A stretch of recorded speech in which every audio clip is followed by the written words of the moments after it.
Good morning. ये Monday morning है और आज ये लेक्चर रिकॉर्ड कर रहे हैं क्लास 11th के लिए। ठीक है। अच्छा, क्लास 11th में क्या पढ़ा रहे थे? तो क्लास 11th में हमने पढ़ाना स्टार्ट कर दिया है एनएलएम हमने पढ़ाना स्टार्ट कर दिया है। एनएलएम में मैंने कुछ बेसिक लेक्चर्स ले लिए। बेसिक लेक्चर्स में मैंने तुमको देखो अभी तक क्या क्या सिखा दिया। न्यूटन के लॉज ऑफ मोशन क्या क्या होते हैं मैंने तुमको ये समझा दिया है। फिर उस पे न्यूटन का जो सेकंड लॉ है उस पे कुछ एप्लीकेशंस भी हमने करा दिया। सिंपल क्वेश्चंस जो ब्लॉक वाले होते हैं वो कर लिया। पुली वाले क्वेश्चन इससे पहले वाले लेक्चर में हमने सॉल्व किया था। कुछ कुछ पुली वाले क्वेश्चन सॉल्व किया था ना? सॉल्व किया था क्या नहीं पुली वाला क्वेश्चन? मैं एक बार देख लेता हूँ यार, पुली वाले क्वेश्चन कराया था क्या इससे पहले वाले दिन में? हाँ, कुछ क्वेश्चंस करा दिया है अभी। पुली में जो सिंपल सिंपल धागों में जैसे एक धागा दो धागा दिखेगा ना, या ऐसा क्वेश्चन पुली में सॉल्व करना अभी जिसमें पुली फिक्स्ड है। मूवेबल पुली के क्वेश्चंस मैंने अभी नहीं सॉल्व कराए हैं, वो पहले सूडो फोर्स से आज बात कर लेते हैं। सूडो फोर्स के बाद वो कंस्ट्रेंट मोशन में उसके बारे में बात करेंगे। ठीक है, तो स्टार्ट करते हैं। आज क्या पढ़ना है अपने को? आज अपन पढ़ने वाले सूडो फोर्स या नॉन इनर्शियल फ्रेम के बारे में पढ़ने वाले। तो बिल्कुल। अच्छा, फ्रेम ऑफ रेफरेंस मैंने आपको थोड़ा बहुत फ्रेम ऑफ रेफरेंस से पहले वाले लेक्चर्स में बताया था। फ्रेम ऑफ रेफरेंस का मतलब होता है वहां, फ्रेम ऑफ रेफरेंस का मतलब है वो पॉइंट जहां से बैठ के ऑब्जर्वर क्वेश्चन को एनालाइज करेगा, उसे हम बोलते हैं फ्रेम ऑफ रेफरेंस।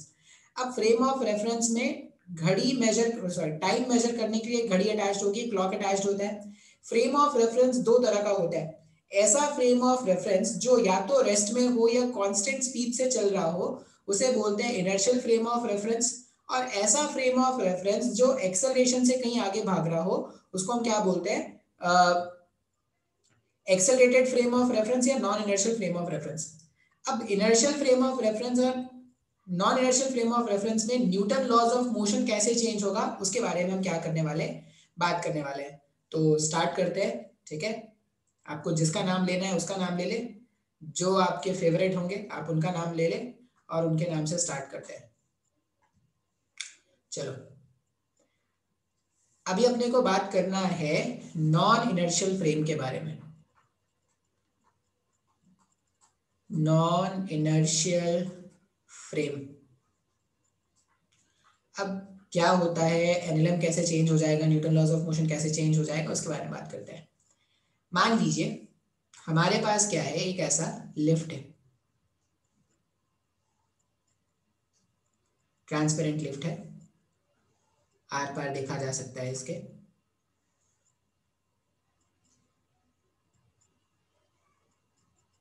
ये ऐसा लिफ्ट है, बंद है, खुला नहीं है कहीं से। और ये जो लिफ्ट है ना, इस लिफ्ट पे क्या है, एक धागा अटैच्ड है। ये जो लिफ्ट है वहां पे एक ऐसा थ्रेड अटैच्ड है और थ्रेड से अटैच्ड है एक मास। थ्रेड से अटैच्ड है एक मास, बिल्कुल सही सर। अब ये जो थ्रेड है ना, ये रुका हुआ नहीं है, थ्रेड रुका हुआ नहीं है। थ्रेड क्या कर रहा है, ए एक्सेलरेशन से ऊपर जा रहा है। थ्रेड जो था वो ए एक्सेलरेशन से ऊपर जा रहा है। अब क्या करते हैं, दो ऑब्जर्वर्स लगा देते हैं। एक ऑब्जर्वर है ग्राउंड वाला, एक ऑब्जर्वर है ग्राउंड वाला। ये ऑब्जर्वर कहां पर है, ग्राउंड पर। एक और ऑब्जर्वर है, एक और ऑब्जर्वर कहां पे लगा देते हैं, एक और ऑब्जर्वर को लगा देते हैं, ये ग्राउंड था। एक ऑब्जर्वर है वो लिफ्ट के अंदर बैठा हुआ है, बिल्कुल सही। अब ये जो ग्राउंड वाला ऑब्जर्वर है, ये जो ग्राउंड वाला ऑब्जर्वर है, उसको बोला कि ग्राउंड वाला ऑब्जर्वर, सपोज ये जो ग्राउंड वाला ऑब्जर्वर, उसको बोला कि ओ ग्राउंड वाले ऑब्जर्वर, इस पार्टिकल का जरा इक्वेशन लिख दो। तो एनएलएम इक्वेशन, जो ग्राउंड वाला ऑब्जर्वर था उसको बोला कि ये जो पार्टिकल है उसका एनएलएम का इक्वेशन लिखो। तो ठीक है, इसने क्या देखा कि क्या क्या फोर्सेस लग रहा है। एक तो इसका वेट mg नीचे लग रहा होगा, जो पार्टिकल है उसका वेट mg नीचे लग रहा होगा, और धागा है तो धागा इसको ऊपर पुल करेगा with a force known as tension. यही दो फोर्सेस हैं, टेंशन और mg, इसके अलावा और कोई फोर्स नहीं है। तो ग्राउंड वाला बंदा जो इक्वेशन लिखेगा ना, ग्राउंड वाला बंदा जो इक्वेशन बताएगा, एनएलएम का इक्वेशन, वो ऐसा बताएगा। वो बोलेगा कि ये जो ब्लॉक है ग्राउंड वाले के रिस्पेक्ट में, ये जो ब्लॉक है वो क्या कर रहा है, ए एक्सेलरेशन से ऊपर जा रहा है। अब अगर ए एक्सेलरेशन से ऊपर जा रहा है तो उसको ऊपर कौन लेके जा रहा है, टेंशन। तो वो इक्वेशन क्या लिखेगा, टेंशन जो है वो ऊपर लेके जा रहा है, ऑब्जेक्ट का जो वेट है वो उसको रोकने की कोशिश कर रहा है, तो T minus M G equals to हो जाएगा ऑब्जेक्ट का मास इंटू ऑब्जेक्ट का एक्सेलरेशन। लिख सकते हैं क्या? कैपिटल T टेंशन है, mg उसका वेट था। अब कैसे इक्वेशन लिखा? तो मैंने ये ग्राउंड वाला बंदा देखेगा कि ये जो ऑब्जेक्ट है वो ऊपर जा रहा है और a एक्सेलरेशन से ऊपर जा रहा है, तो नेट फोर्स को मास इनटू एक्सेलरेशन लिखेंगे। अब अगर वो a एक्सेलरेशन से ऊपर जा रहा है तो ऊपर कौन लेके जा रहा है? टेंशन लेके जा रहा है। तो ग्राउंड वाले बंदे ने जो इक्वेशन लिखा वो लिखा T minus M G equals to M A. यहां से अगर मैं धागे का टेंशन फाइंड कर लूं तो M A plus M G होगा। बिल्कुल सही है सर। अच्छा, अब मैंने बोला कि ओ लिफ्ट वाले बंदे, मैंने बोला ओ लिफ्ट वाले बंदे तू अपना इक्वेशन बता। लिफ्ट वाला बंदा बोला कि ठीक है मैं ही बताता हूँ, लिफ्ट वाले बंदे को भी बहुत फिजिक्स आता था। अब ये जो लिफ्ट वाला बंदा है, अगर मैं उससे पूछूंगा कि अपना इक्वेशन बताओ कि तुमने क्या इक्वेशन देखा, तो लिफ्ट वाला बंदा बोलेगा कि मेरे के लिए तो ये जो बॉब है, ये जो मास है वो रुका हुआ है, मेरे के लिए ये जो मास है वो तो चल ही नहीं रहा है, वो तो रुका हुआ है, मतलब मेरे के लिए इसका एक्सेलरेशन क्या है? जीरो है। और लॉजिकल भी है, तुम लिफ्ट में खड़े होके अगर वहां पर एक बॉब ऐसे लटका होगा तो तुम्हारे लिए तो वो बॉब रुका ही हुआ है। अगर बॉब रुका हुआ है इसका मतलब लिफ्ट के फ्रेम से बॉब इज इन इक्विलिब्रियम। ये जो भारी सा मास होता है उसको बोलते हैं Bob. Bob is in equilibrium. अगर बॉब इक्विलिब्रियम में है इसका मतलब जितना फोर्स ऊपर होगा उतना ही फोर्स नीचे भी होगा। हाँ या ना? बिल्कुल सही। अब अगर तुम देखोगे तो ये जो ग्राउंड वाला बंदा था वो बोलता था कि टेंशन का वैल्यू जो है वो M A plus M G है, और ये जो लिफ्ट वाला बंदा है वो बोलता है कि टेंशन वैल्यू तो एम जी है। अब दोनों अलग अलग वैल्यू बोल रहे हैं, एक बोल रहा है M A plus M G है आंसर, दूसरा बोल रहा है एम जी है। लड़ाई हो गई, ग्राउंड वाले बंदे और लिफ्ट वाले बंदे के बीच में लड़ाई हो गई। अब जो लड़ाई हुई है, ठीक है, अब दोनों सही है, लड़ाई हुई है, सही लड़ाई हुई है, दोनों सही है। डिफरेंस क्या है? दोनों का फ्रेम ऑफ रेफरेंस। लिफ्ट वाला बंदा एक ऐसे फ्रेम पर है जो एक्सेलरेट कर रहा है, और ग्राउंड वाला बंदा एक ऐसे फ्रेम पर है जो रुका हुआ है। ये जो ग्राउंड फ्रेम है वो एक्चुअल में क्या है? वो एक्चुअल में है इनर्शियल फ्रेम। ग्राउंड फ्रेम जो है वो एक्चुअल में क्या है? Inertial frame. और ये जो लिफ्ट है, लिफ्ट कौन सा फ्रेम है? Non inertial frame. अब याद रखने की बात क्या है कि इनर्शियल फ्रेम में Newton laws of motion valid है, मतलब ये स्टेटमेंट तो बिल्कुल सही है। तो ये स्टेटमेंट गलत है क्या? नहीं, ये स्टेटमेंट भी सही हो जाएगा। कैसे सही हो जाएगा? तो ये जो इक्वेशन में डिफरेंस आ रहा है ना, ग्राउंड वाले बंदे ने जो इक्वेशन बोला और लिफ्ट वाले बंदे ने जो इक्वेशन बोला, उन दोनों में जो डिफरेंस आ रहा है वो आ रहा है बिकॉज ऑफ सूडो फोर्स। अब ये सूडो फोर्स क्या है? सूडोपोडिया तुमने सुना होगा, सूडोपोडिया, अमीबा का फॉल्स लेग, उसको सूडोपोडिया बोलते हैं। तो सूडो मतलब होता है झूठ का फोर्स। तो यहां पर इक्वेशन को सही बनाने के लिए, ठीक है, ऐसा कुछ करते हैं कि जिससे क्या हो जाए, कोई भी फ्रेम हो जाए इक्वेशन सही हो जाए। तो उसके लिए क्या करना पड़ेगा? ये जो इक्वेशन है T equals to mg plus ma वो एक्चुअल में सही है। अब ये नॉन इनर्शियल फ्रेम क्यों, जो बंदे ने जो इक्वेशन लिखा वो क्यों गलत है? क्योंकि यहाँ पर आपको एक फोर्स इंक्लूड करना पड़ेगा जिसको हम क्या बोलेंगे? Pseudo force. अब सूडो फोर्स के बारे में कुछ बातें जान लेते हैं। सूडो फोर्स के बारे में कुछ बातें जान लेते हैं। सबसे पहला, सूडो फोर्स जो है, आप ये नोट याद रखना कि अगर एक नॉन इनर्शियल फ्रेम से, अगर एक नॉन इनर्शियल फ्रेम से किसी पार्टिकल का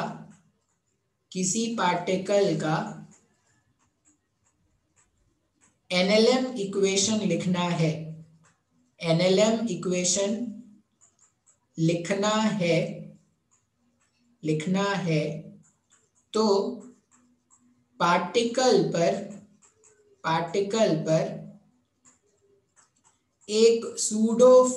तो पार्टिकल पर एक सूडो फोर्स लगाना पड़ेगा। ठीक है, ये आपको याद रखना पड़ेगा। नोट है, नोट क्या है कि अगर एक नॉन इनर्शियल फ्रेम से किसी पार्टिकल का एनएलएम का इक्वेशन लिखना है तो पार्टिकल पर एक सूडो फोर्स लगाना पड़ेगा। या आप इसको ऐसा भी लिख सकते हो। क्या लिख सकते हो कि Newton laws of motion non inertial frame में इनर्शियल फ्रेम में तब ही वैलिड होंगे जब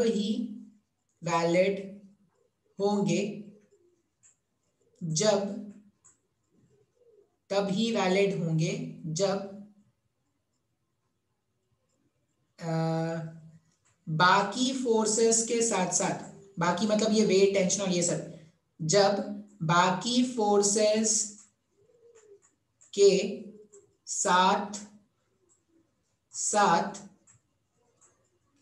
एक सूडो फोर्स लगाया जाए, बाकी फोर्स के साथ साथ एक सूडो फोर्स लगाया जाए। अब ये याद क्या रखना है, जब तक फ्रेम एक्सेलरेटेड नहीं है तब तक सूडो फोर्स नहीं लगाते। मतलब अभी से पहले तक जब भी हम क्वेश्चन को ग्राउंड के फ्रेम से सॉल्व करते थे तो कभी भी सूडो फोर्स की जरूरत नहीं होती थी। जब भी आप क्वेश्चन को एक ऐसे फ्रेम से सॉल्व करने की कोशिश करोगे जो खुद एक्सेलरेट कर रहा है, तब आपको क्या करना पड़ेगा, एक एक्स्ट्रा फोर्स लगाना पड़ेगा। अब वो जो एक्स्ट्रा फोर्स है उसी को हम क्या बोल रहे हैं, सूडो फोर्स। अगर आप सूडो फोर्स नहीं लगाओगे तो वो जो एक्सेलरेटेड फ्रेम है वहां पर आप न्यूटन लॉज ऑफ मोशन का करेक्ट इक्वेशन नहीं बना पाओगे। बात समझ में आ रहा है? अच्छा, अब सूडो फोर्स में ना ये सब तो कहानी है, याद रखने वाली बात क्या है, सूडो फोर्स में आपको 3 बातें याद रखनी है। कब,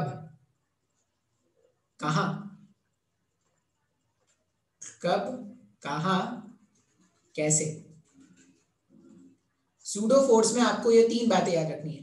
कब का मतलब क्या है, जब फ्रेम एक्सेलरेटेड हो। अभी तक मैंने आपको शायद इतना बताने में शायद मैं इतना बनाने में क्या बोलूं, काबिल था नहीं, सक्षम। मैं आपको इतना बताने में सक्षम को इंग्लिश में क्या बोलते हैं, केपेबल। अभी तक मैं आपको इतना बताने में केपेबल हूं कि सूडो फोर्स मतलब कब लगाना है, मतलब फ्रेम का डिफरेंस शायद आपको समझ में आ रहा होगा कि एक्सेलरेटेड फ्रेम क्या है, नॉन एक्सेलरेटेड फ्रेम क्या है। जब फ्रेम एक्सेलरेटेड हो तो सूडो फोर्स कब लगाना है, कब का आंसर होगा। सबसे पहले तो ये समझ में आना चाहिए कि कब लगाना है सर। तो सबसे पहला क्वेश्चन का आंसर था कब, तो जब भी फ्रेम एक्सेलरेटेड हो सूडो फोर्स लगाएंगे। जब भी फ्रेम एक्सेलरेटेड है सूडो फोर्स लगाना है, पहला आंसर। कहां लगाना है, कहां लगाओगे सर सूडो फोर्स, तो कहां का आंसर है, जिस ब्लॉक को एनालाइज करेंगे, जिस ब्लॉक को एनालाइज करेंगे, कहां का आंसर क्या होगा, जिस ब्लॉक को एनालाइज करेंगे वहां पर सूडो फोर्स लगाना है। और कैसे लगाना है, तो कैसे लगाने के लिए mass of the block into acceleration of the frame reversed, ये लगाना है, ऐसे लगाना है। अब मैं एक एक करके तीनों बातें आपको समझाता हूं, कब, कहां, कैसे। मैं रेड कलर यूज कर रहा हूं, कब। अगर आप ध्यान से देखोगे तो ये जो ग्राउंड वाला फ्रेम है उसके लिए सूडो लगाएंगे क्या, नहीं, ग्राउंड वाले फ्रेम के लिए सूडो नहीं लगाएंगे क्योंकि पहला कंडीशन ही मैच नहीं हो रहा है। ऐसा नहीं कि पहला कंडीशन मैच नहीं हो बाकी दोनों लगा लेते हैं सर, नहीं, यहाँ पे हम वो क्रॉस और टिक वाला गेम नहीं खेल रहे। पहला कंडीशन जब तक नहीं सेटिस्फाई होगा तब तक दूसरे और तीसरे में तो आना ही नहीं। तो पहला कंडीशन ग्राउंड के लिए नहीं सेटिस्फाई, लिफ्ट के लिए हो रहा है क्या, लिफ्ट वाला जो बंदा है वो एक ऐसे फ्रेम पर बैठा है जो खुद एक्सेलरेट कर रहा है, तो यहाँ पर आप सूडो फोर्स लगाओगे लिफ्ट वाले फ्रेम के लिए। कहां लगाना है, तो जिस ब्लॉक को एनालाइज कर रहे हैं, इस बार इस वाले ब्लॉक को एनालाइज करना है ना, ये जो mg मास का ब्लॉक है उसको एनालाइज कर रहे हैं, तो इस पे लगाएंगे सूडो फोर्स। कैसे लगाएंगे, उसका आंसर क्या है, तो मास ऑफ द ब्लॉक, इस ऑब्जेक्ट का मास कितना है, m था, mass of the block into acceleration of the frame reversed. ये जो फ्रेम है, ये जो इंसान है, इंसान क्या कर रहा है, ए एक्सेलरेशन से ऊपर जा रहा है क्या, उसको जब रिवर्स करोगे तो रिवर्स करने से वो क्या होगा, नीचे आ जाएगा। तो इस ऑब्जेक्ट पे वो सूडो फोर्स लगाना है, और कैसे लगाएंगे, mass into acceleration of the frame reverse. अगर आप फ्रेम के एक्सेलरेशन को रिवर्स करोगे तो ma का जो सूडो है वो नीचे आ जाएगा क्या। बात समझ में आ रहा है, बिल्कुल सर अपने को समझ में आ रहा है। तो हमने क्या बोला, कब हमने देखा, जब तक कब मैच नहीं होगा तब तक कहां नहीं यूज करना है। जैसे ही कहां का पता चल गया तो कैसे लगाना है वो ध्यान देना है। तो कैसे में क्या करेंगे, मास ऑफ द ऑब्जेक्ट, जिस भी ब्लॉक पे आप सूडो फोर्स लगाने वाले हो, जो आप एनालाइज कर रहे हो, जिसको आप एनालाइज कर रहे हो उसका mass into acceleration of the frame reversed, frame का एक्सेलरेशन रिवर्स करके क्या कर दो, उसको मल्टीप्लाई कर दो वहां पे। तो ये सूडो का डायरेक्शन और ये मैग्नीट्यूड हो गया। अब जैसे ही आपने सूडो फोर्स लगा दिया ना नॉन इनर्शियल फ्रेम में, आप जैसे ही आपने सूडो फोर्स लगा दिया, अब चीजें सब कुछ सही बैठनी स्टार्ट हो जाएगी। जैसे अभी भी लिफ्ट वाले फ्रेम के लिए, फॉर लिफ्ट वाले फ्रेम के अगर देखोगे, ये लिफ्ट वाला जो बंदा था उसके लिए जो ऑब्जेक्ट है वो तो रेस्ट में है, तो वो क्या बोलेगा, जितना फोर्स ऊपर है उतना फोर्स नीचे होना चाहिए, तो ma प्लस mg ऐसा लिखेंगे क्या। इसका मतलब यही इक्वेशन ग्राउंड वाले बंदे ने भी बताया था और यही इक्वेशन लिफ्ट वाला बंदा ही बता रहा था। तो हम ये बोल सकते हैं कि जैसे ही मैं सूडो फोर्स का इंट्रोडक्शन कर दूंगा एक्सेलरेटेड फ्रेम में, तो जो इक्वेशन नॉन इनर्शियल फ्रेम में आया था वही इनर्शियल फ्रेम में भी आ जाएगा क्या, दोनों के इक्वेशंस मैच हो जाएंगे। तो अब याद क्या रखना है कि Newton laws of motion valid है इनर्शियल फ्रेम में। अगर मैं चाहता हूं कि नॉन इनर्शियल फ्रेम में भी Newton laws of motion valid हो जाए तो उसके लिए अपने को एक सूडो फोर्स ऐड करना पड़ेगा। अब इसमें कुछ क्वेश्चंस मैं सॉल्व करके आपको बताता हूं कि कैसे क्वेश्चंस आएंगे, कैसे क्वेश्चन सॉल्व करने हैं। सबसे पहला जो क्वेश्चन होगा वो होगा वेइंग मशीन पर। सबसे पहला जो क्वेश्चन है वो है वेइंग मशीन। Weighing machine. अब ये जो वेइंग मशीन है, वेइंग मशीन तुमने देखा होगा, वेइंग मशीन में क्या होता है, किस तरह का डब्बा होता है, मिर्ची मिर्ची मिर्ची नजर तिरछी। अब मिर्ची मिर्ची गाना आ गया ना, नेक्स्ट में गाना आएगा धनिया धनिया धनिया ले लो फ्रॉम बनिया। ये क्या आएगा, टमाटर टमाटर टमाटर गिरा दो दुकान का शटर। ऐसे ऐसे आजकल गाने आते हैं। मिर्ची मिर्ची मिर्ची नजरें तिरछी। अपने अपने हिसाब से सही आते हैं शायद, हम ही आउटडेटेड हो गए शायद। अब जो वेइंग मशीन है ना, इस तरह का डिवाइस होता है वेइंग मशीन। सबसे पहला बात, वेइंग मशीन जो होगा मेजर्स, वेइंग मशीन मेजर क्या करता है, measures normal. Weighing machine measures the normal, ठीक है। और reading of weighing machine, reading मतलब जो आप उसमें से देखते हो, reading of weighing machine, reading of weighing machine is normal divided by acceleration due to gravity. ये दोनों बातें आपको याद रखनी है। जो वेइंग मशीन है वो क्या मेजर करता है, वो मेजर करता है नॉर्मल, और वो दिखाता क्या है, यहाँ पे एक डायल भी होता है, यहाँ पर एक डायल होता है जहां पर तो अपना वेट या मास अपने तुम नोटिस करते हो। तो वेइंग मशीन ऐसा कुछ अरेंजमेंट है। सबसे पहला बात याद रखेंगे कि जो वेइंग मशीन है वो मेजर करता है नॉर्मल, और वो दिखाता क्या है, वो दिखाता है normal divided by G. Screen को पॉज करके ये सब लिख लेंगे। अब मान लो ये जो वेइंग मशीन है ये ग्राउंड में रखा हुआ था, बिल्कुल सही है, ग्राउंड में रखा हुआ है ऐसे, वेइंग मशीन ग्राउंड में ऐसा रखा हुआ है। यहाँ पर हमारे पांडे सर खड़े वेइंग मशीन में, पांडे सर शोएब सर जानते होंगे इन लोगों को, बहुत फेमस लोग, अमरावती में इनका नाम का डंका चलता है, ठीक है। जिस तरह हर्षद मेहता है ना, शेयर मार्केट में उसका डंका चलता है, वैसे ही हमारे शोएब सर, पांडे जी या शोएब सर कुछ होंगे, कोई होंगे, पता नहीं कौन। मान लो इनका मास है m, ये जो ऑब्जेक्ट है इनका मास क्या है m। अब इस ऑब्जेक्ट पे अगर मैं बोलूं, ये जो m मास का ऑब्जेक्ट है इस पे अगर मैं फोर्सेस दिखाऊं तो क्या क्या फोर्सेस दिखाएंगे। सबसे पहले दिखा देंगे इसका वेट, ऑब्जेक्ट था, ऑब्जेक्ट का वेट mg डाउनवर्ड डायरेक्शन में, mg कौन अप्लाई कर रहा है, mg अप्लाई कर रहा है अर्थ। एक्शन रिएक्शन पे कंफ्यूज नहीं होना है।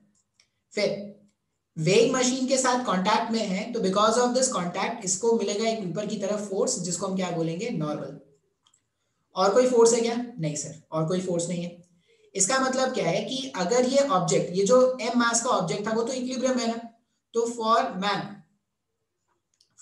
मैन ये जो मैन है, इस मैन के लिए अगर इक्वेशन लिखा जाए तो हम क्या लिखेंगे, mg is equal to normal, लिख सकते हैं ना। जो मैन है, मैन के लिए अगर अपन को इक्वेशन लिखना पड़ेगा तो हम लिख देंगे mg जो है वो नॉर्मल के बराबर है।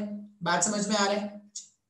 अब mg का वैल्यू नॉर्मल के बराबर है, जितना नॉर्मल ये जो वेइंग मशीन इंसान पे लगा रहा है, हम क्या बोल सकते हैं, जितना नॉर्मल वेइंग मशीन, जितना नॉर्मल वेइंग मशीन इंसान पर लगा रहा है, इंसान पर लगा लगा लगा लगा रे, इंसान पर लगा रहा है उतना ही नॉर्मल, उतना ही नॉर्मल इंसान इंसान वेइंग मशीन पर लगाएगा, वेइंग मशीन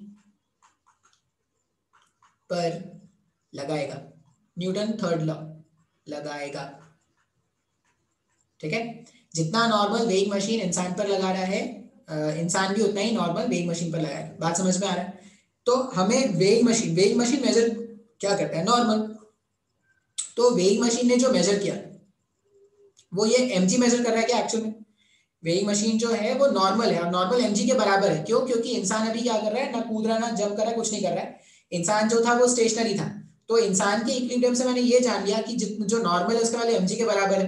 ठीक है, इस केस में अगर आप रीडिंग फाइंड करोगे वेइंग मशीन का, तो मैंने बताया कि रीडिंग क्या है? नॉर्मल डिवाइडेड बाई जी है क्या? तो जब आप रीडिंग फाइंड करोगे ना वेइंग मशीन का, तो वेइंग मशीन का रीडिंग m के बराबर आ जाएगा। इसका मतलब जब ये जो लिफ्ट है, सॉरी ये जो इंसान है, ये जो वेइंग मशीन है और ये इंसान अगर ग्राउंड में रखे हुए हैं, तो reading of weighing machine m आ जाता है, जो इस इंसान का एक्चुअल मास था उसके बराबर उसका रीडिंग आ जाता है क्या? बिल्कुल सही चल रहा है सर। मतलब जो अपना डिवाइस है या जो अपना कंसेप्ट है वो तो एकदम सही चल रहा है सर। अब क्या करेंगे ना, चीजों को थोड़ा मुश्किल बनाना स्टार्ट कर देंगे। क्या करना है? थोड़ा मुश्किल बनाना है। कैसे मुश्किल बनाएंगे? तो देखते हैं कैसे मुश्किल बनाएंगे। इसी वेइंग मशीन को अब क्या करेंगे? लिफ्ट के अंदर डाल देंगे। ये जो वेइंग मशीन है उसको क्या कर देंगे? लिफ्ट के अंदर डाल देंगे। अब सिंस जो डायग्राम है बहुत अच्छा डायग्राम है, तो I will not change this diagram, but you have to draw this diagram again and again. For every cases you have to draw this diagram. आप पेज बचाने का मत सोचना। अगर पेज बचाने का सोचोगे ना, तो कब आप धरती से गायब हो जाओगे फिजिक्स के दुनिया के लिए आपको पता भी नहीं चलेगा। ये जो वेइंग मशीन है ना, उसको हमने क्या कर दिया? एक लिफ्ट के अंदर डाल दिया है।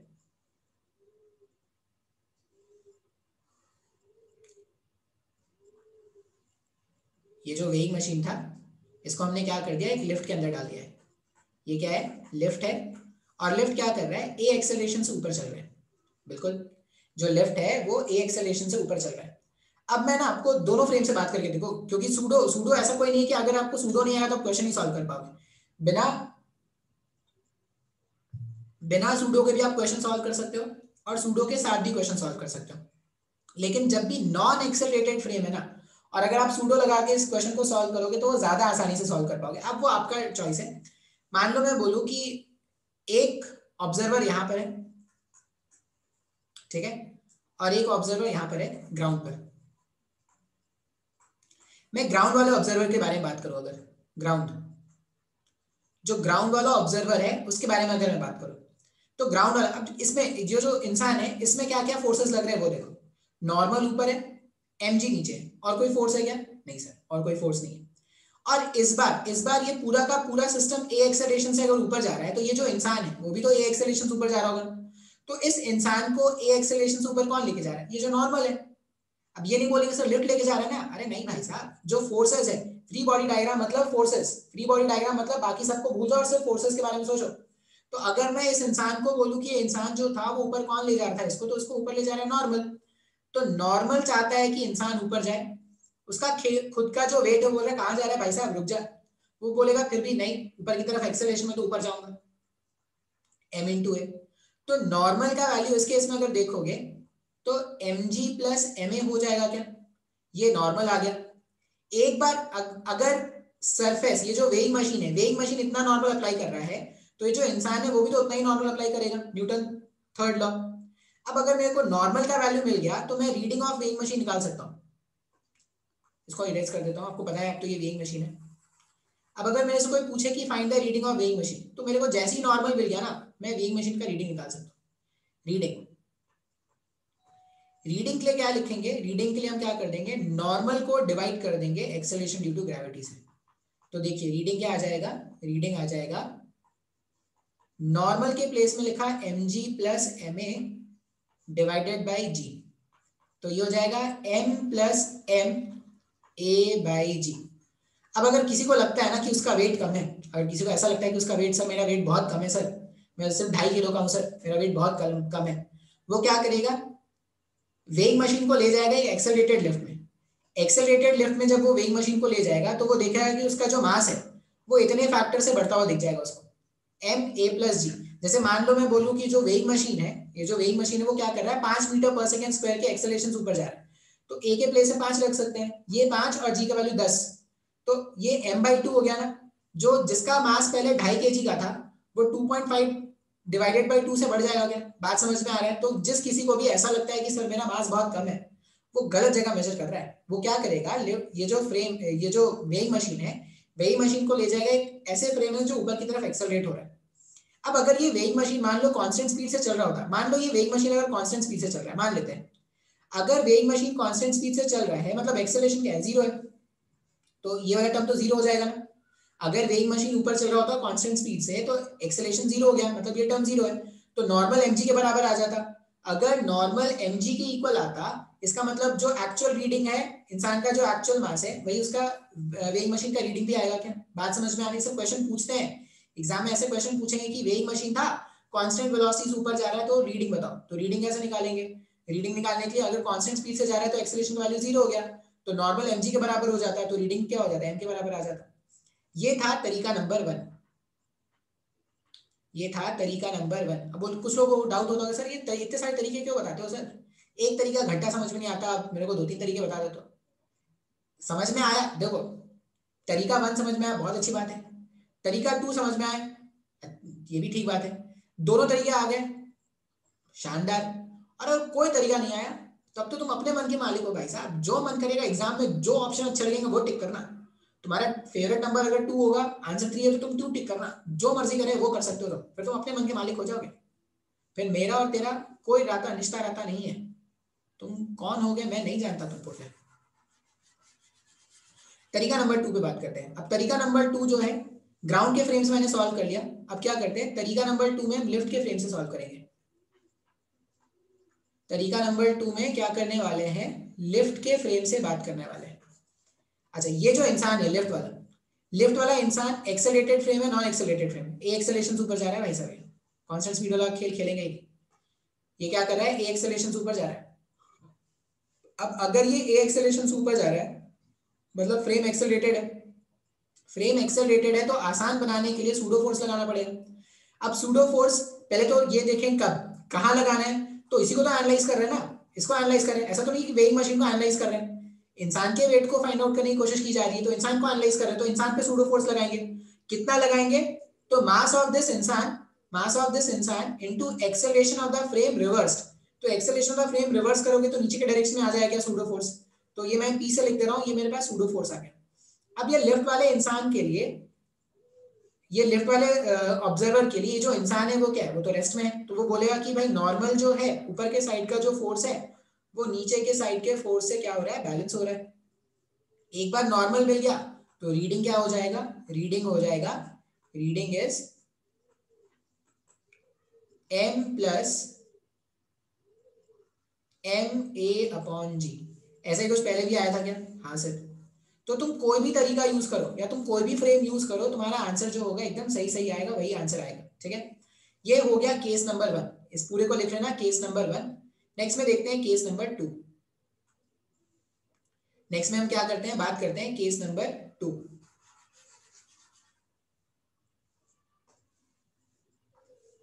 ये दिल तेरी आंखों में डूबा, केस नंबर 2 में बात करते हैं। इस बार जो लिफ्ट है, लिफ्ट को नीचे भेज देते हैं ए एक्सेलरेशन से, जो लिफ्ट है उसको क्या कर दिया, नीचे भेज दिया ए एक्सेलरेशन से। अब अगर ये लिफ्ट नीचे जा रहा है ए एक्सेलरेशन से, तो इसके लिए इक्वेशन लिखना स्टार्ट करते हैं। अगर ये जो लिफ्ट है वो ए एक्सेलरेशन से नीचे जा रहा है, फिर से आप ग्राउंड के फ्रेम से लिखो, सूडो फ्रेम से लिखो, दोनों में एक ही इक्वेशन आएगा। ग्राउंड के फ्रेम से लिख लेते हैं पहले। ग्राउंड वाला बंदा बोलेगा कि ऑब्जेक्ट जो है नीचे जा रहा है, अगर ऑब्जेक्ट नीचे जा रहा है तो mg जो है उसका जो खुद का वेट है वो उसको नीचे ले जा रहा होगा। कौन रोक रहा है, तो जो नॉर्मल आ रहा होगा वेइंग मशीन से वही रोक रहा है। फिर भी ब्लॉक जो है नीचे भाग रहा है, तो नेट फोर्स को मास इनटू एक्सेलरेशन। अब यहां पर ना हमेशा याद रखना, जब मैं एनएलएम का इक्वेशन लिखता हूं ना, तो जिस तरफ नेट फोर्स होता है उसी को मैं पॉजिटिव मानता हूं। वो काइनेमेटिक्स वाले कहानी से आगे बढ़ जाएंगे कि नीचे साइड को प्लस मान लो, ऊपर साइड को सॉरी नीचे को नेगेटिव मान लो, ऊपर को प्लस मान लो, उससे आगे बढ़ेंगे। एनएलएम में याद रखेंगे जिस डायरेक्शन में नेट एक्सेलरेशन है वही तुम्हारा पॉजिटिव साइड है। तो mg माइनस नॉर्मल जो है वो मास इनटू एक्सेलरेशन के बराबर है। अब अगर mg minus normal mass into acceleration के बराबर है तो नॉर्मल का वैल्यू आ जाएगा mg माइनस ma। नॉर्मल का वैल्यू आ जाएगा mg माइनस ma। एक बार नॉर्मल का वैल्यू मिल गया तो रीडिंग क्या लिख देंगे, रीडिंग हो जाएगा g से डिवाइड करोगे तो इधर आ जाएगा m minus m into a divided by g। फिर से देखो, मान लो ये जो लिफ्ट है वो 5 मीटर पर सेकेंड स्क्वायर के एक्सेलरेशन से नीचे चल रहा है। अगर ये 5 मीटर मान लेते हैं, इसका वैल्यू था 5 लेट, अगर ये 5 मीटर पर सेकेंड स्क्वायर के एक्सेलरेशन से नीचे चल रहा है तो m 5 और ये 10, ये 1/2 m/2 हो जाएगा क्या, m minus m/2, m minus m/2 जब सॉल्व करोगे तो m/2 आ गया क्या। इसका मतलब अगर किसी को ये लगता है कि उसका मास बहुत ज्यादा है और वो जिम जा जाके और एक्सरसाइज कर करके परेशान हो गया है, वो क्या कर रहा है, गलत जगह अपने मास को मेजर कर रहा है। वो एक ऐसे लिफ्ट में जाके अपने मास को मेजर करेगा जो नीचे की तरफ एक्सेलरेट कर रहा होगा विद सम एक्सेलरेशन। बात समझ में आ रहा है क्या। उस तरह से क्या होगा, उसको मन की तसल्ली मिलेगी। ठीक है, ये मैंने क्वेश्चन को फाइंड किया ग्राउंड के फ्रेम से। इसी को अगर मेरे को लिफ्ट के फ्रेम से फाइंड करना होता, फ्रॉम लिफ्ट, अगर मैं लिफ्ट के फ्रेम से बात करूं यहां पर, तो लिफ्ट के फ्रेम से अब अपने को क्या करना पड़ेगा, सूडो लगाना पड़ेगा। अब सूडो किधर लगाएंगे, तो सूडो ध्यान से देखिएगा, सूडो किधर लगाएंगे। इस बार जो फ्रेम है वो एक्सेलरेट करता हुआ नीचे भाग रहा है, ये जो फ्रेम है वो एक्सेलरेट करता हुआ नीचे भाग रहा है, तो सूडो क्या हो जाएगा, ऊपर लग जाएगा। m इंटू ए का, ऑब्जेक्ट का मास यही है m है, acceleration of the frame a है, नीचे की तरफ था तो रिवर्स करके ऊपर लगा दिया। इक्वेशन अगर बनाएंगे तो normal plus ma, normal plus ma जो है वो mg के इक्वल आ जाएगा क्या, normal plus ma is equal to mg। आ गया ऐसा, बिल्कुल सही है। फिर से यहां पर अगर आप नॉर्मल की वैल्यू ढूंढोगे तो mg माइनस ma, नॉर्मल मिल गया तो रीडिंग मिल जाएगा। रीडिंग क्या आ जाएगा, रीडिंग आ जाएगा g से डिवाइड कर दो, m minus m into a divided by g. यही वैल्यू आया था क्या पहले भी। मतलब आप कोई भी फ्रेम ऑफ रेफरेंस सेलेक्ट करो, आपका आंसर कभी भी गलत नहीं आने वाला। जैसे ये सब मैंने रिलेटिव में भी आपको बताया था, आप अगर बिना रिलेटिव मोशन के क्वेश्चन को सॉल्व करते हो तब भी आंसर आ जाएगा, लेकिन कैलकुलेशन मुश्किल हो जाएगा। उसी तरह ये ऐसा यहाँ पर भी है, आप इनर्शियल फ्रेम से करो, नॉन इनर्शियल फ्रेम से करो, कहीं किसी भी फ्रेम से करो, आपका आंसर आएगा। लेकिन अगर आप आसानी से, अब जैसे इस वाले क्वेश्चन में तो इतना नहीं पता चला, नेक्स्ट वाले क्वेश्चन में अगर आप चाहोगे कि मेरे को क्वेश्चन आसानी से सॉल्व करना है तो मैं रिकमेंड करूंगा कि आप सूडो फोर्स यूज करो। देखो अगर आसान नहीं होता ना तो बताया नहीं जाता, आसान नहीं होता तो सिंपल एनएलएम ही बता के छोड़ देते ना, उसी से क्वेश्चन सारे कर लेते। ठीक है, अच्छा अब ये ना केस 2 का भी एक स्पेशल केस होता है। केस 2 का एक स्पेशल केस क्या होता है, मान लो अब अगर आपको पता हो तो ये जो लिफ्ट होता है, लिफ्ट में क्या होता है, धागे से बांधा होता है। लिफ्ट जो होता है ना वो धागे से ऐसे बांधा होता है, ऐसा। लिफ्ट जो होता है वो धागे से बांधा होता है। मान लो खुदा तुम्हारे साथ नहीं है और ये जो धागा है वो बीच से टूट गया। अब जैसे ही धागा टूट गया तो ये जो पूरा का पूरा लिफ्ट है, ये पूरा का पूरा लिफ्ट जो है वो फ्री फॉल में आ जाएगा क्या। जैसे ही धागा टूटा, जैसे ही धागा टूटा, केस नंबर 3 मान लो, ये पूरा का पूरा लिफ्ट फ्री फॉल में आ गया।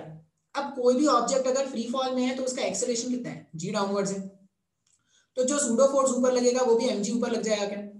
तो mg यहाँ पर, mg यहाँ पर भी, यहाँ पर भी mg, ये mg वाला टर्म। इसका मतलब नॉर्मल जो है, नॉर्मल का वैल्यू 0 आ गया क्या। अगर नॉर्मल 0 तो रीडिंग, रीडिंग भी 0। मतलब तुम्हारे हाथ में है भाई साहब, तुम क्या चाहते हो कि तुम्हारा मास कितना हो। वो लोग परेशान रहने दो जिनको परेशान रहना है, तुम अपना जो भी मास चाहते हो ना, जैसा मास चाहते हो 0 भी आ जाएगा। तुम चाहते हो कि सर मेरा वेट जो है ना, जैसे कुछ टाइम पहले शौक चढ़ा था कुछ लोगों को 0 फिगर। अब मान लो अगर तुम चाहते हो कि मेरा जो मास है वो 0 रहे, सर मेरे को एकदम मास नहीं चाहिए, तो मैं हवा मोड़ना चाहता हूँ, तो तुम फील करोगे, तुम हवा मोड़ोगे। जैसे ही फ्री फॉल आया, फ्री फॉल में जैसे ही आएगा तुम हवा मोड़ने लगोगे। ठीक है, कुछ टाइम के लिए, चंद चंद अमूल्य लम्हे होंगे वो। उसके बाद क्या होगा ना, जैसी लिफ्ट गिरेगी ना जमीन पर, ऐसा जोर का तुम गिरोगे ना जमीन पर, ठीक है, मतलब इतना जोर का गिरोगे कि तुम उसके बाद बचोगे नहीं। तो ऐसा कभी खुदा ना करे आपके साथ कभी ऐसा कुछ हो कि लिफ्ट का धागा टूट जाए। पढ़ाने के लिए पढ़ा देते हैं ऐसा। लेकिन अगर ये फ्री फॉल में आ गया, अगर ये फ्री फॉल में आ गया तो बचना मुश्किल है। ठीक है, एक तरीके हो सकता है जैसे ही लिफ्ट नीचे गिर रहा होगा आप भी गिर रहा होगा, लेकिन ऊपर भी नहीं हो पाएंगे। फिर क्या होगा ना, जैसे ही आप जमीन को टच करने वाले हो तुरंत अगर आप ऊपर कूद जाओगे, जैसे ही टच करने वाले हो तुरंत ऊपर कूद गए, तब बच सकते हैं। ठीक है, तब थोड़ा कम चोट लग सकता है, लेकिन भगवान करे आपके साथ ऐसा ना हो। और इस तरह का फिजिक्स नहीं समझ में आया तो क्या हुआ भाई, लाइफ बहुत बड़ी है, आगे कुछ और कर लेंगे, कुछ और कर लेना, ये नहीं आया समझ में तो। लेकिन इस तरह का बेवकूफ़ी नहीं करेंगे कभी, इधर उधर से कूद गए, जान दे दिया, अरे मुश्किल होता है यार। ठीक है, अभी सूडो फोर्स के और आपको कुछ क्वेश्चंस सॉल्व कराते हैं। देखो एक क्वेश्चन है, क्वेश्चन में क्या है, wait W and 2W are suspended from the ends of a light string passing over a smooth fixed pulley। क्या बोल रहे हैं कि एक ऐसा स्मूथ फिक्स्ड पुली है, एक ऐसा स्मूथ फिक्स्ड पुली है और इसमें से दो वेट अटैच्ड हैं। डायग्राम बनाना बहुत जरूरी है, जब भी आप क्वेश्चन सॉल्व करो एनएलएम में, काइनेमेटिक्स में, तो आपको डायग्राम बनाना बहुत जरूरी है। अब ये इसका वेट बताया गया, इसका वेट है W, इसका वेट है 2W। अब अगर वेट W है तो इसका मास क्या हो जाएगा, इसका एक फोर्स वेट नीचे लग रहा है और इधर एक फोर्स नीचे लग रहा होगा 2W। ठीक है, अच्छा इसका मास अगर लिखना होता तो पहले वाले ऑब्जेक्ट का मास क्या लिखेंगे, मान लो m1 अगर मैं लिखूं तो W/g हो जाएगा, और m2 अगर मैं लिखूं तो वो 2W/g होगा। आप लोग इसे मास आपने क्यों लिखा तो आगे समझ में आ जाएगा। Fix pulley, if the pulley is pulled with an acceleration of 10 metre per second square. ये जो पुली है ना, ये जो पुली है, इस पुली को क्या कर रहे हैं, ऊपर खींच रहे हैं। जो पुली है उसको हम ऊपर खींचने वाले हैं, कितने एक्सेलरेशन से, 10 मीटर पर सेकेंड स्क्वायर के एक्सेलरेशन से उसको ऊपर खींचने वाले हैं। The tension in the string will be, ये जो धागा है, धागे में क्या टेंशन होगा वो पूछा गया। अब ये देखो, अगर मैं पुली को 10 मीटर पर सेकेंड स्क्वायर से ऊपर खींच रहा हूं, मतलब मैं इसको ऐसा सोच सकता हूँ कि मैंने पुली को क्या किया है, मैंने ये जो पुली था, इस पुली को मैंने एक ऐसे फ्रेम पे रख दिया जो 10 मीटर पर सेकेंड स्क्वायर के एक्सेलरेशन से ऊपर भाग रहा होगा। ऐसा सोच सकते हैं क्या? अगर आप ध्यान से देखोगे तो ये जो लास्ट लाइन लिखा है कि if the pulley is accelerated with an acceleration of 10 metre per second square, इसका मतलब मैंने ये अज्यूम कर लिया कि एक लिफ्ट है जो क्या कर रहा है, 10 मीटर पर सेकेंड स्क्वायर के एक्सेलरेशन से ऊपर भाग रहा है। अब अगर ये 10 मीटर पर सेकेंड स्क्वायर से ऊपर भाग रहा है तो ये जो पुली था, पुली जो लिफ्ट से अटैच है, वो भी 10 मीटर पर सेकेंड स्क्वायर के एक्सेलरेशन से ऊपर जाएगा। अच्छा, अब ये जो ब्लॉक्स है, ये जो W मास का ब्लॉक है, सॉरी ये जो W वेट का और ये 2W वेट का ब्लॉक है, ये जो है इसका एक्सेलरेशन और इसका एक्सेलरेशन इस बार सेम रहेगा क्या?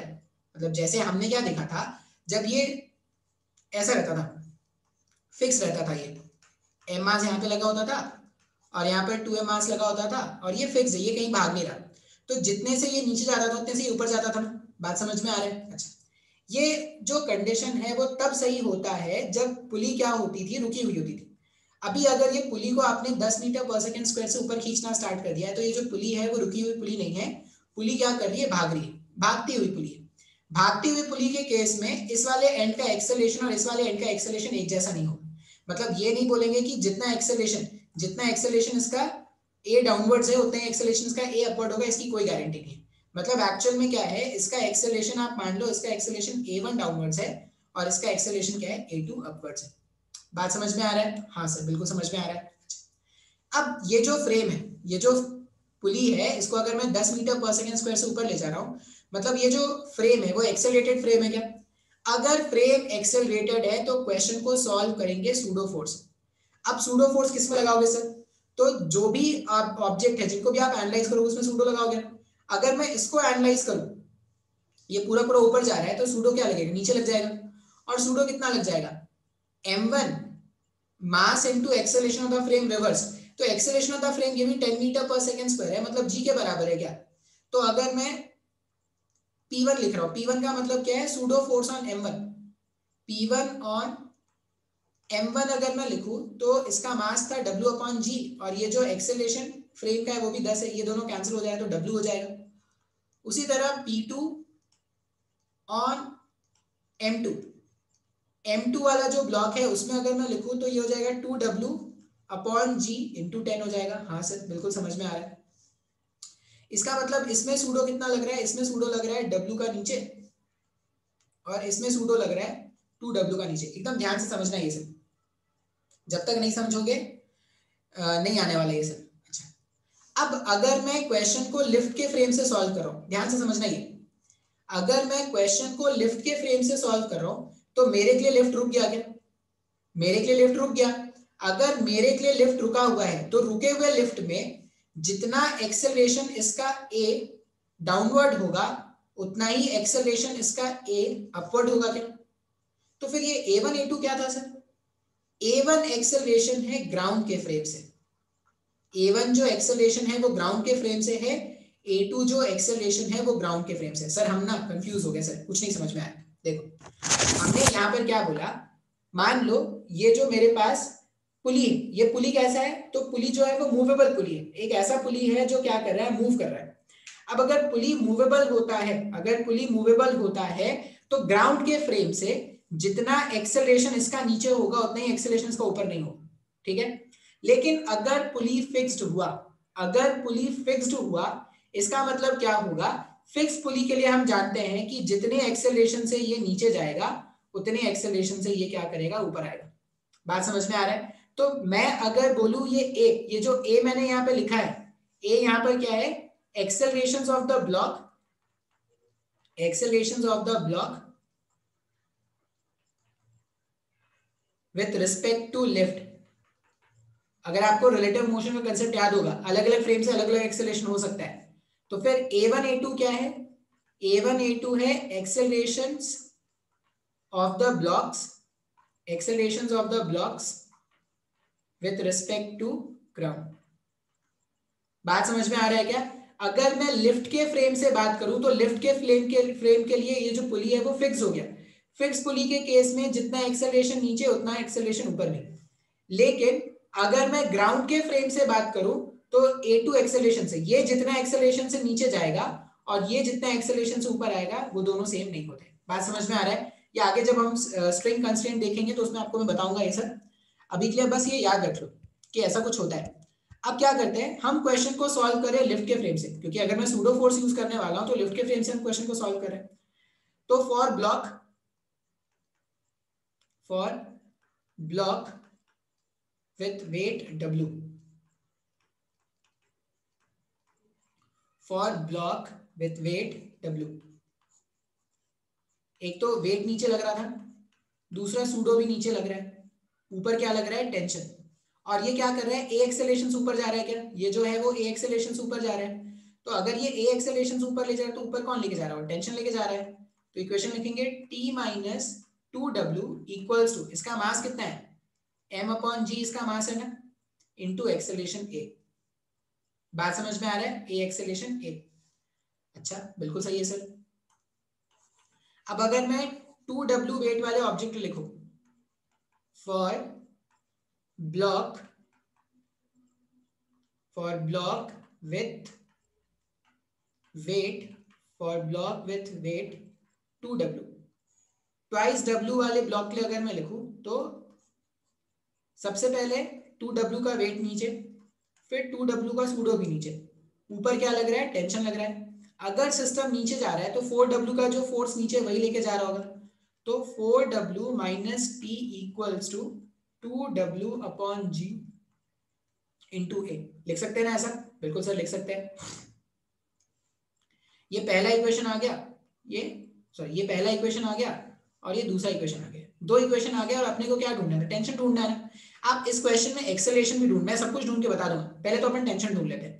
टेंशन ढूंढने के लिए क्या करते हैं, अगर मैं इस वाले इक्वेशन को 2 से मल्टीप्लाई कर दूं तो 2T 4W 2MAG ऐसा कुछ आ जाएगा क्या, ये तुम अलग से लिखना। अब अगर इक्वेशन 2 और इक्वेशन 1 को देखा जाए तो दोनों का राइट हैंड साइड इक्वल है। अगर दोनों का राइट हैंड साइड इक्वल है मतलब दोनों के LHS भी इक्वल होंगे। तो क्या कर सकते हैं, ऐसा लिख सकते हैं क्या, 4W minus T is equal to 2T minus 4W, लिख सकते हैं ना, 2T माइनस 4W ऐसा लिख सकते हैं।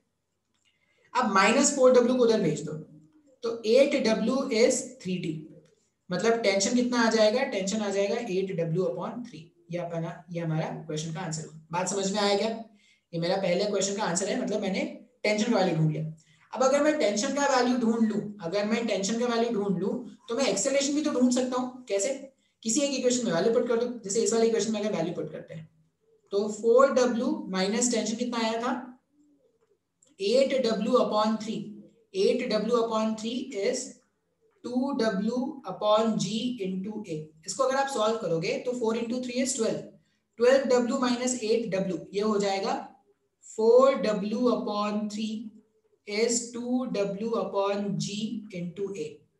2W से 2 ये कैंसिल कर देंगे तो इधर 2 हो जाएगा। तो acceleration with respect to lift के फ्रेम से जो एक्सेलरेशन आ रहा है वो कितना आ रहा है, 2G/3 का आया क्या? लिफ्ट के फ्रेम से जो A का वैल्यू है वो कितना आ रहा है, 2G/3। मतलब ये 2G/3 से नीचे जा रहा है या 2G/3 से ऊपर जा रहा है। अगर ग्राउंड के फ्रेम से एक्सेलरेशन पूछा जाए तो क्या करेंगे, ध्यान से देखना।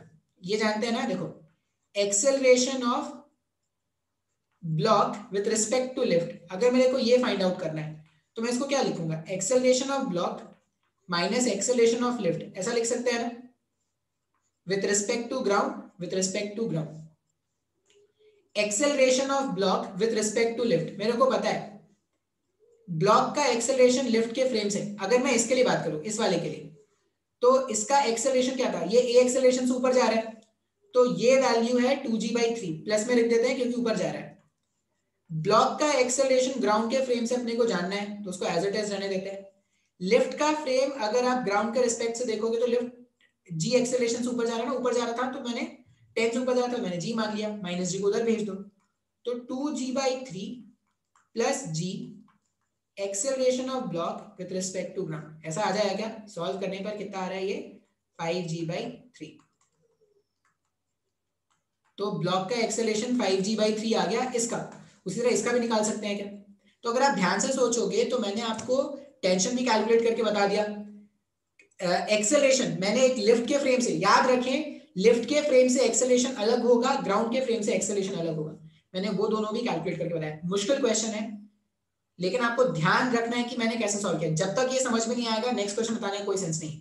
तो मैं नेक्स्ट कल लेक्चर अपलोड करता हूँ, अभी के लिए आप क्या करो, ये जो क्वेश्चन मैंने बताया उसको 2-3 बार देखना, जब तक नहीं समझ में आए, कुछ डाउट हो तो पूछो, आप पूछोगे नहीं तो मैं बता नहीं पाऊंगा और वो ऐसे ही चलता रहेगा। ठीक है, इतना रहने देते हैं अभी।